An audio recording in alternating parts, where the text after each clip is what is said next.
Orang yang membangun budaya adalah orang yang membangun makna dari kehidupan individu maupun masyarakat. Maka cara hidup masyarakat itulah budaya. Baik itu sandi-sandi tata krama, sandi-sandi berbusana, sandi-sandi berbahasa, dan segala macam yang mengangkat harkat martabat kemanusiaannya. Untunglah kita hidup di sumber daripada budaya dunia, yakni Asia.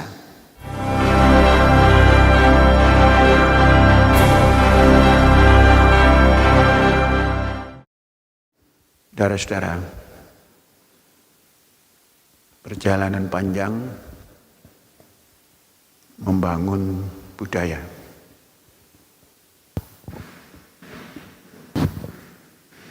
Apa yang kita bangun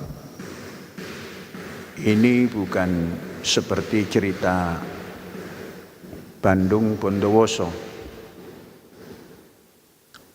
yang dilakukan dalam satu malam. Juga bukan seperti cerita 1001 malam yang diceritakan tanpa ujung pangkal, berseri dan tanpa ujung pangkal. Yang kita bangun ini punya proses panjang. Ada yang tahu dari awal, ada yang ujuk-ujuk melihat seperti yang ada. Yang mengikuti dari awal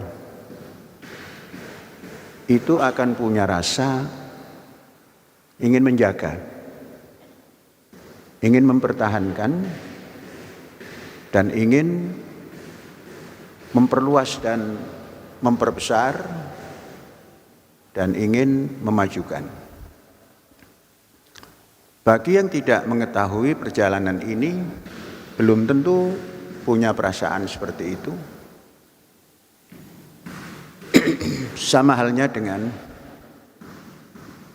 anak orang kaya yang tahu serba ada, dan anak orang yang sederhana yang hari-harinya harus mempersiapkan dengan segala daya upaya. Orang-orang yang dicontohkan dalam kehidupan yang sederhana itu mampu menabung. Menabung,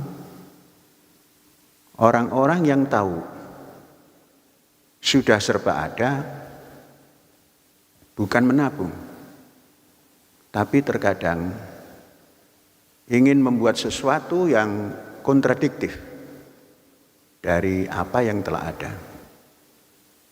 Sehingga tatkala orang yang berjalan dengan sederhana tadi penuh keprihatinan karena mengetahui perjalanan panjang dan mendapatkan sesuatu itu dengan pula perjuangan yang besar, maka dia nabung, dan tabungannya itulah yang akan mengangkat dirinya sebagai jati diri. Maka dia menemukan halawatul kasab, indahnya dan lezatnya orang yang berbuat apa yang dilakukan dengan sistem tadi. Bagi yang tidak mengetahui cara dan perjalanan, maka mengumpat adanya, mengumpat, mencaci, dan yang sebangsanya. Kemudian tidak peduli.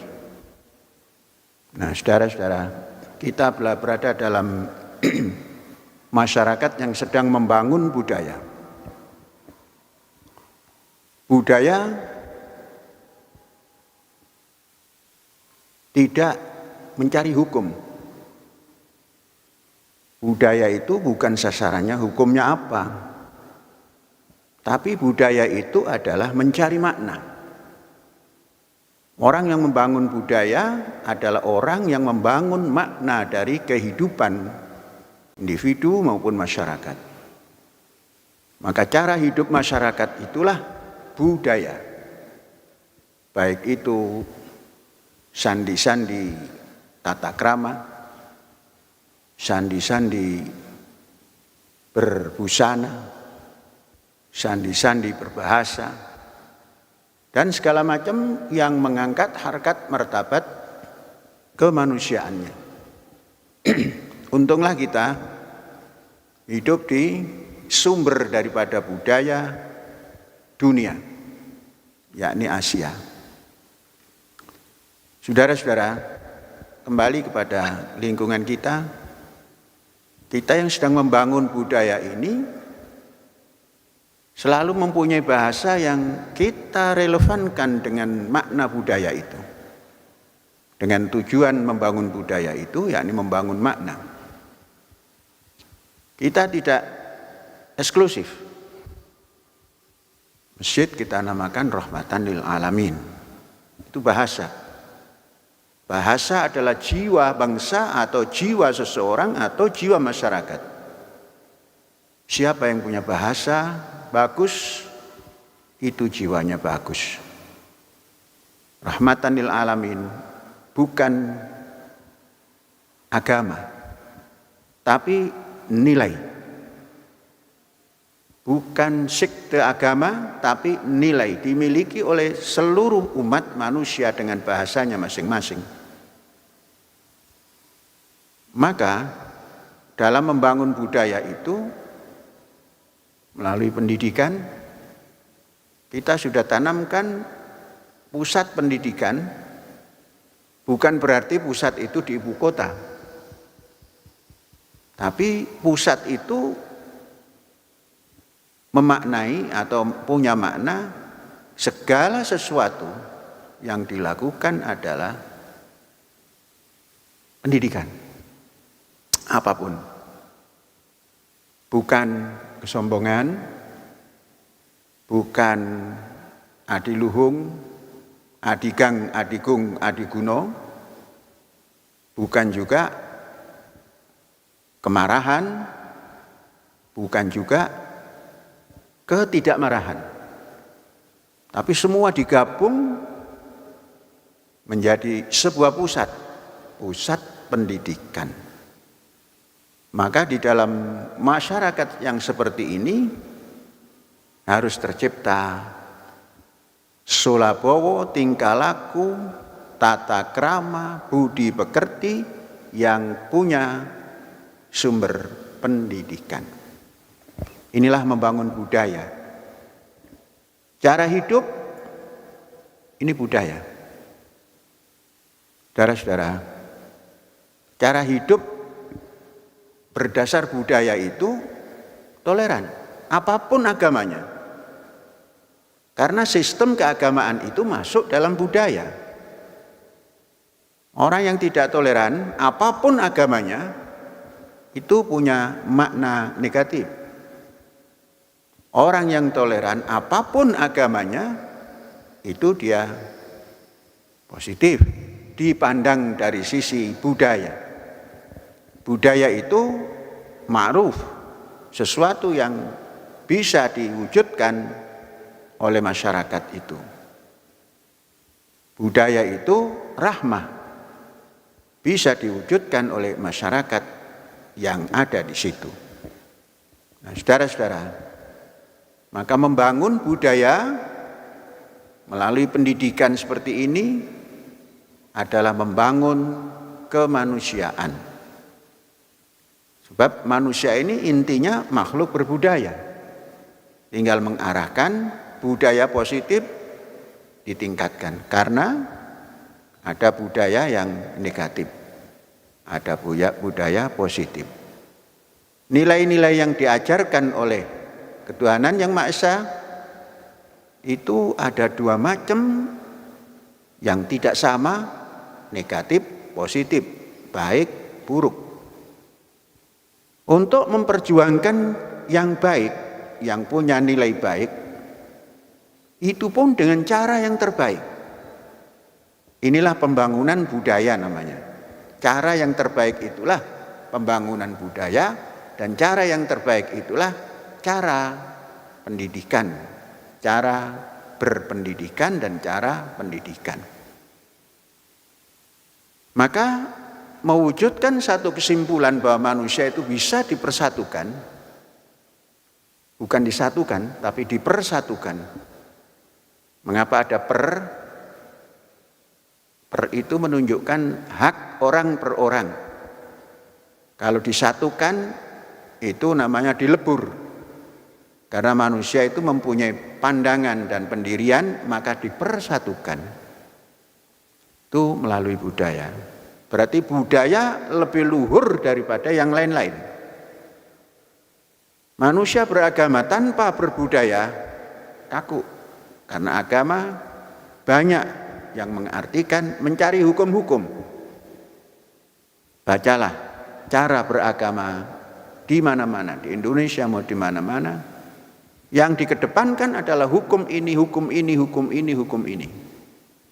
Sedangkan hukum itu tidak penting bagi orang yang berbudaya. Karena orang yang berbudaya itu mempunyai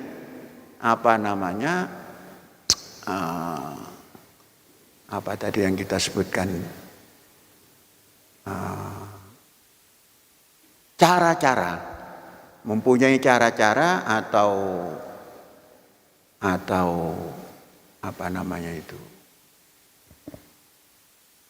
tentang cara hidup, tentang cara berbahasa, tentang cara toto kromo, sandi-sandi, mempunyai sandi-sandi. Nah, tatkala sandi-sandi itu sudah terinternalisasi di dalam diri, maka orang berbudaya itu akan masuk kepada sebaik-baik manusia adalah yang bermanfaat bagi manusia lain. Maka tidak ada hukum di situ. Hukum itu pagar. Orang berbudaya tidak melanggar pagar. Tanpa pagar pun orang berbudaya sudah masuk pada jalan lurus. Saudara-saudara,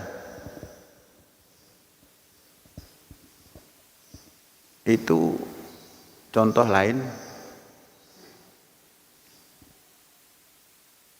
perintah agama, sholat, tanha anil fahsya wal munkar. Nah, jadi budaya sholat maknanya menghancurkan atau menghilangkan kejelekan dan kemungkaran. Tidak dicari hukumnya, tapi dicari makna daripada itu. Siapa yang tidak melakukan itu maka tak bermakna apapun kelakuannya. Seperti jungkir baliknya burung kutilang. Jadi makna yang diperlukan oleh manusia berbudaya atau manusia berkebudayaan itu. Coba saudara-saudara, mari kita tingkatkan kehidupan kita ini supaya menjadi manusia berbudaya. Manusia yang memiliki makna dalam setiap melakukan apapun. Lakukan maknanya. Yang tidak, tinggalkan. Maka dalam beragama, sistem beragama, yang paling bagus itu adalah meninggalkan yang tidak penting. Itu beragama sudah sangat bagus. Siapa yang bisa meninggalkan sesuatu yang tidak punya arti bagi manusia lain, itu sudah beragama dengan bagus. Ada petunjuk bahwa sebaik-baik Islam seseorang itu yang mampu meninggalkan yang tidak penting. Nah, ini budaya. Saudara-saudara, kemudian dalam percaturan kehidupan, seperti kemarin kita sudah sampaikan, pusat budaya itu ada di Asia, Asia Barat itu Timur Tengah katakan, bagian barat sana bersumber di lingkungan Sungai Tigris dan Efrat, Kemudian datanglah agama-agama di sana yang dinamakan agama samawi.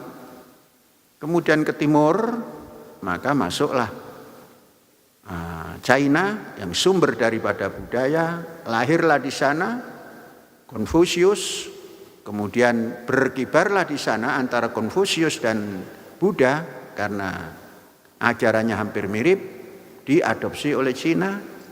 Kemudian Cina mempunyai budaya leluhur, semua digabung. Kemudian ke selatan lagi dari Sungai Gangga, itu budaya yang melahirkan agama besar, yaitu Hindu, kemudian Buddha, dan Buddha tidak laku di situ, diadopsi oleh Cina. Kemudian lang-lang buana budaya itu masuk ke tanah Melayu dan tanah Jawa, yang di Nusantara ini dua suku ini atau dua bangsa ini mempunyai peran penting. Sehingga terjadilah kemudian nanti bahasa orang Nusantara adalah bahasa Melayu yang oleh masyarakat lain disebut bahasa Malaysia, bahasa Brunei, bahasa Tagalog, dan bahasa orang yang tinggal di Nusantara Indonesia menamakan bahasa Indonesia, bukan bahasa Jawa. Nah, itu sejarah yang membawa ke arah itu. Inilah budaya. Mengapa? Karena ada interaksi, ada kontak budaya. Kontak budaya itu bisa diartikan negatif, bisa diartikan juga tidak negatif. Kontak budaya yang tiga budaya besar di Asia ini saling bertemu, kemudian dari luar, katakan Eropa, saling bertemu. Maka dalam teori, kalau kita dulu belajar sosiologi itu, siapa yang mempengaruhi siapa, siapa yang kuat, siapa yang lemah. Maka teorinya dulu kan A plus B sama dengan A. Itu maknanya budaya A lebih dominan tatkala berinteraksi atau tatkala bertemu dengan budaya B. Itu namanya budaya B kalah atau lebih inferior, budaya A lebih superior. Maka hasilnya A plus B menjadi A. Kemudian kontak budaya juga ada yang sebaliknya. B yang kita umpamanya menjadi bangsa yang sedang ada kontak budaya dengan negara-negara barat, kita B, negara barat itu kolonial adalah A, maka kita tampil kemungkinan ada AB. Artinya dua-duanya bisa berjalan atau disimpulkan menjadi C, asimilasi. Sebuah contoh, Islam dan Nasrani. Busana Nasrani yang dibawa oleh Barat dipakai oleh orang Muslim. Kemudian busana Jawa, Muslim Jawa, tinggal sarung. Songkok Jawa dilepas menjadi songkok hitam. Kemudian belangkon Jawa, bukan belangkon, jas yang cingkrang itu diganti dengan jas Eropa. Maka ketika tahun 50-an, Kiai Jawa itu selalu pakai sarung, pakai jas, pakai songkok, kemudian sajadah dikalungkan. Itu kontak budaya yang 50-50. Nilai agama tidak dibuang, tapi nilai peradaban lain dibuang. Al-insan madaniyun bitab'i ada di situ. Kemudian ada yang kalah sama sekali. Artinya dari sisi nilai keagamaan berubah. yang tadinya Muslim menjadi ikut agama kolonial. Artinya kolonial itu orang asing yang datang. Namun di dalam beragamanya orang-orang semacam ini menjadi lamkris atau Krislam. Islam yang Kristen, Kristen yang Islam. Sebuah contoh yang terjadi di sebuah kota Salatiga. Itu ada keluarga yang separuh Muslim, separuh Nasrani. Tatkala wafat ketuanya itu tahlilan. Yang Nasrani ikut tahlilan, yang Muslim juga apalagi. Nah seperti itu. Menjadi 50-50. Mungkin itu budaya A, B atau budaya C. Dan yang sama sekali kalah budayanya itu terjadi di Nusantara bagian luar. Nah, saudara-saudara, membangun budaya seperti ini karena nilai yang dicari, maka apa yang kita lakukan ini adalah membangun nilai yang kita bangun ini. Masjid kita tidak menamakan masjid apa-apa, tapi rahmatan lil alamin. Kemudian yang lain-lain juga kita ciptakan budaya.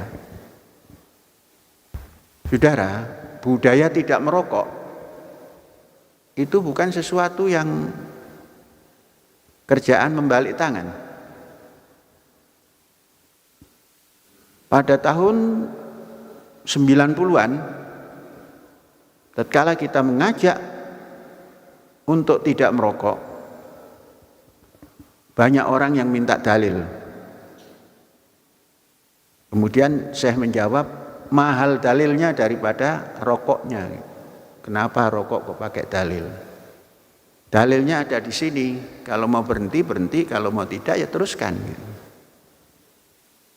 Dan menyebabkan kontra. Nah, terkadang kontra itu akan terjadi. Tapi budayawan tidak mengenal kontra atau pro. Menyampaikan. Maka perintahnya adalah atau filosofinya adalah ud'u ila sabili rabbik bil hikmah wal mau'idhah hasanah. Itu budaya, bukan hukum, budaya. Nah, perjalanan seperti itu juga bisa mencirikan budaya Az-Zaitun tidak merokok. Nah, Az-Zaitun itu apa? Az-Zaitun itu pohon. Tapi tatkala datang kemari, Az-Zaitun itu bukan pohon. Sebuah tempat yang diciptakan secara bersama oleh penghuninya. Sebuah masyarakat. Merusak Az-Zaitun sama dengan merusak masyarakat.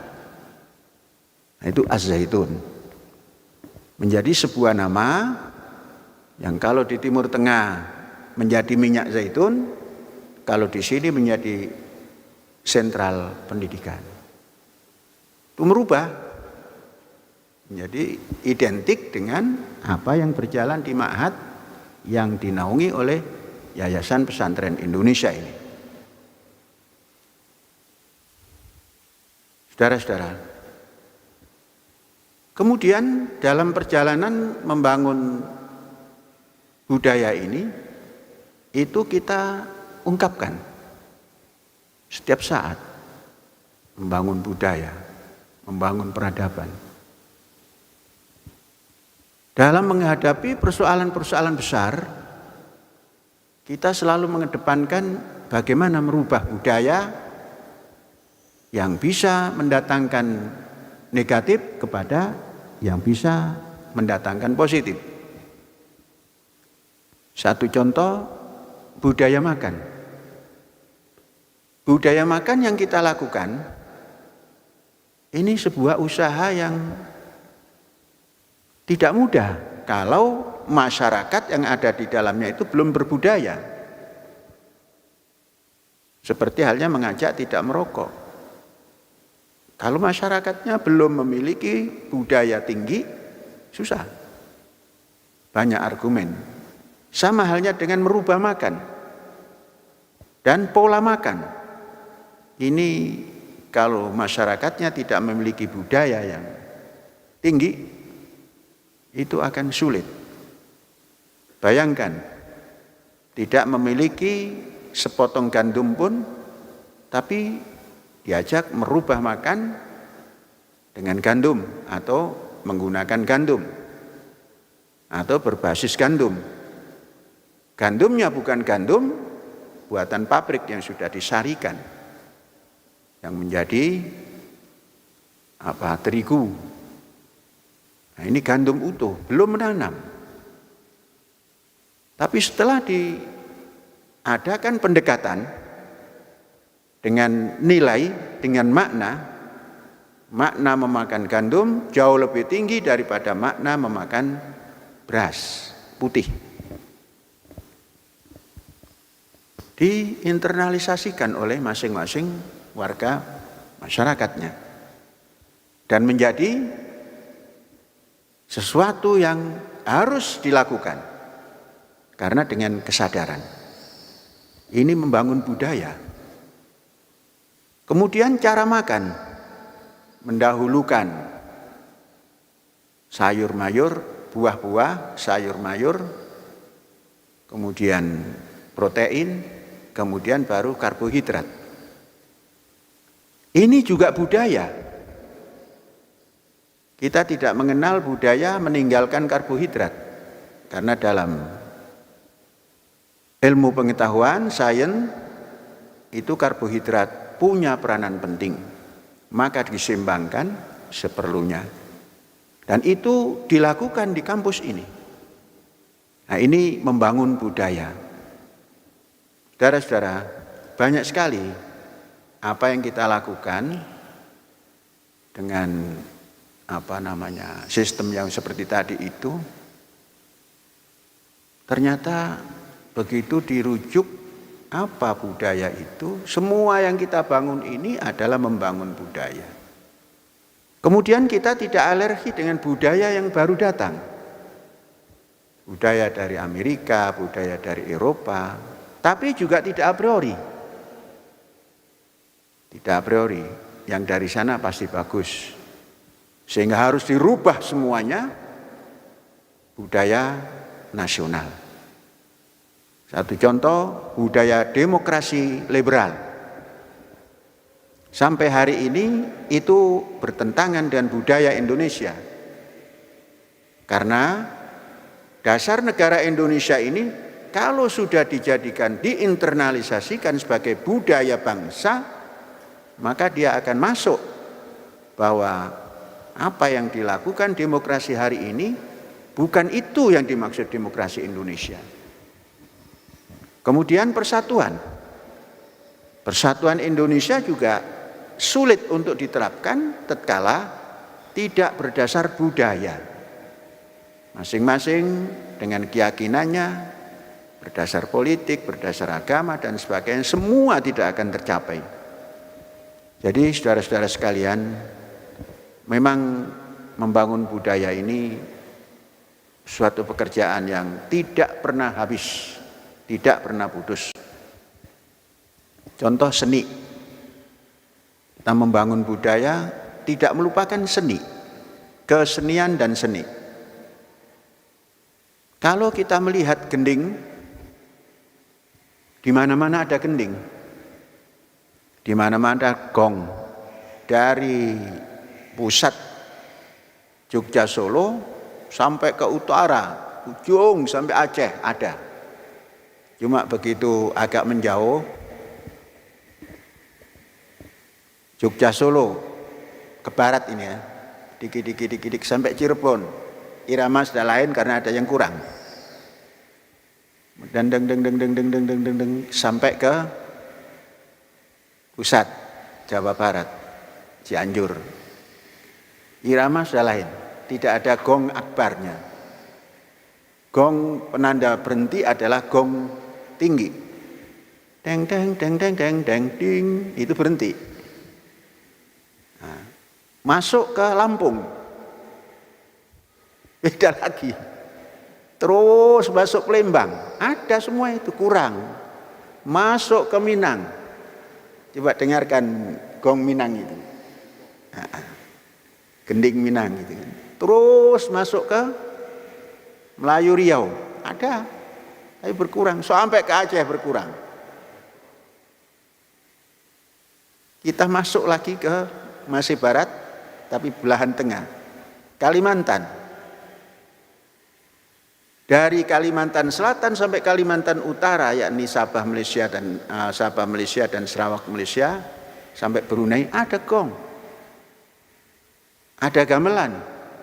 Bahkan sampai masuk kepada, kalau di kita itu Dayak, kalau di sana katakanlah orang pedalaman, entah itu suku Sungai, entah itu suku yang Kadasan dan Bajau, itu ada gong. Bahkan sampai gongnya itu ada, gendingnya tidak ada, diganti dengan kaleng rombeng.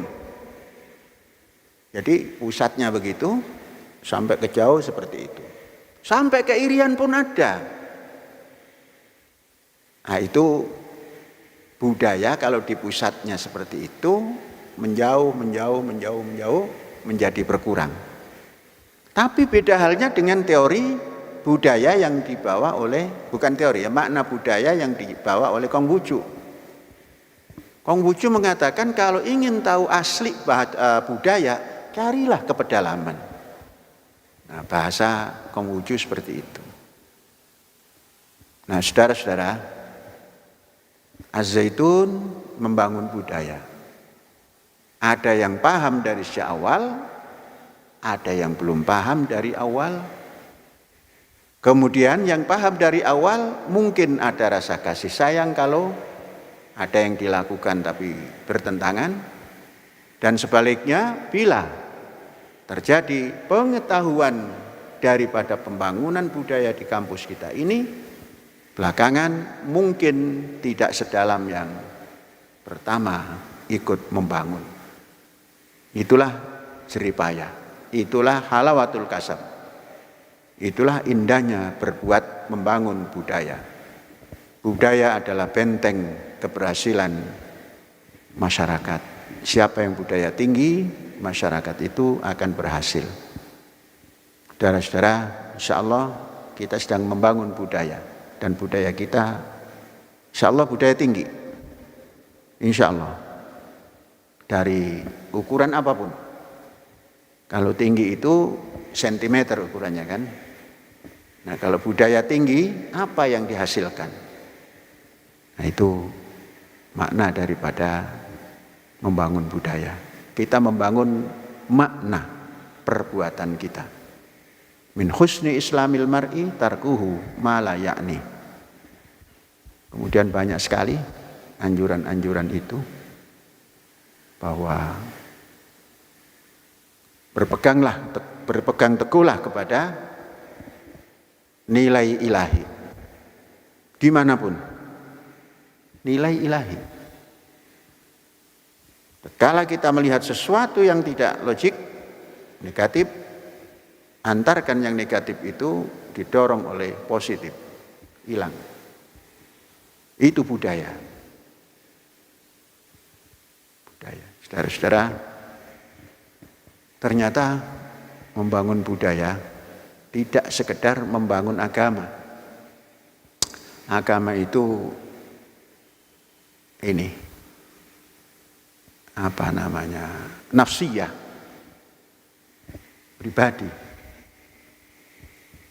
Maka pantas budaya internasional itu dalam paspor tidak dicantumkan agama, tapi nationality.